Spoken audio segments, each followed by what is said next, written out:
here's BlackBerry's first attempt with BlackBerry OS 10.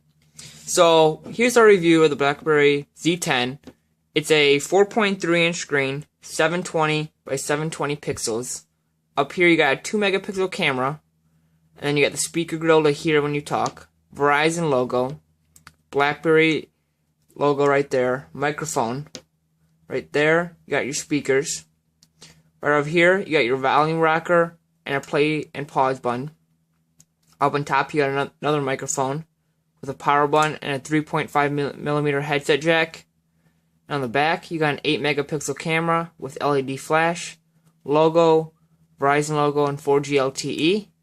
And then this is, let's see if we can get this open. You can open the back, it's removable, with a 2100 milliamp battery. You got your SIM card right there. You can add an SD card and you can expand it up to 64 gigabytes. And then just like that. This phone has 16 gigabytes of built-in storage, so if you want to expand it, you can. And then it has 2 gigabytes of RAM inside the device, so it'll be good for all your multitasking needs. With BlackBerry, what they're really pushing is gestures. As you can see, there's no home button, back button, and search button. It's mostly all driven by gestures. And the one thing I really like about this is you don't even have to click the power button to turn this device on.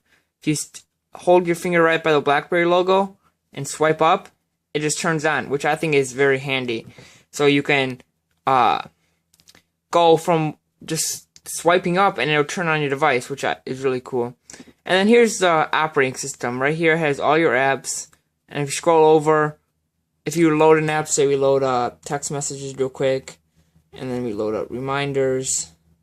They make these little boxes. These are your multitasking boxes, and they just use this so you can easily go back and forth.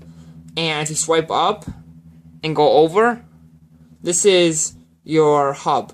It shows all your notifications, your messages, your emails, all in one place, which is very cool. Let's see if you can see it on the screen. It's kind of hard to see on the screen. Let's see if I bring it up. Yeah, there we go. Now you can see it. But see, it shows all your content right here. And then to get out, you can just swipe up, and bam. That's how you get out of all your apps. You just swipe up. And if you look down here, we got a dedicated call button, so you can click it and hold it, and it takes you to the phone. This is what the phone application looks like. Here's your calls, your recent calls. Here's all your contacts, and then here's your dial pad. So we back out of that. And then we got a dedicated search button. So if you want to search for an application or a text message or an email, you can do that. And then the camera button, you hold it, and it will load up, hopefully. Yeah, there we go. And then I'll just put a little power thing right there. Take a couple pictures. And one thing that you want to do is when you take pictures with this device is if you want to focus something, you have to manually move this little focus ring, and then you take the picture. It won't auto-focus for you, so that's a little disadvantage.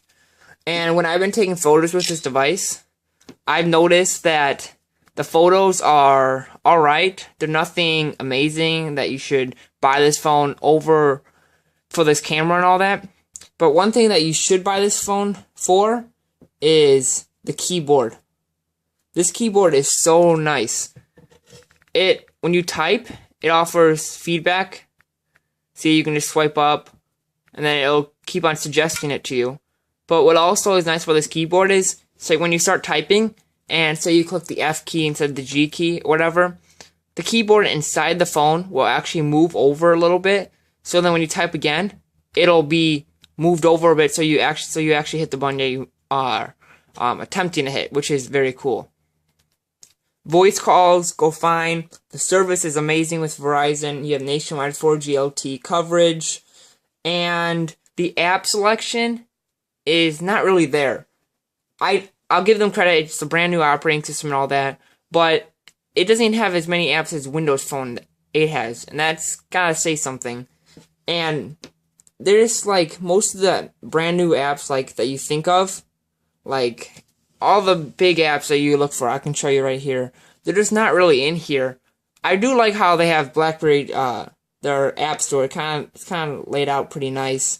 You got top grossing apps. You can get your music and movies. Scroll down here. And then you got some game recommendations. You got Verizon recommendations. It's kind of nicely set up. But this have missing many of the big apps like Spotify, Pandora, and just average apps I use on a daily basis aren't here.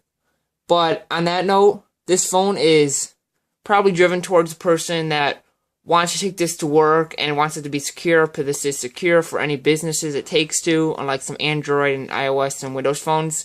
So that's kind of nice. And it's a good texting phone and calling and email. So if you get a lot of emails and texts, this is really good for this.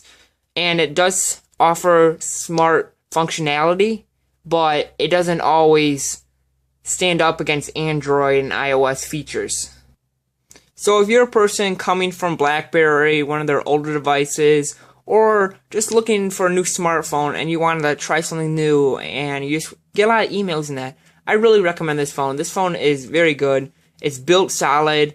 It's pretty light. It kind of holds the design of some other phones. And I actually really enjoy this phone.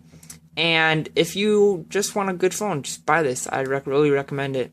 So that's the end of the video. Hopefully you guys liked it. Let me know in the comments on what you think of BlackBerry 10 if you have it. Tell me your thoughts about it. And if you're not already, hit the like button, subscribe, and I'll see you next time.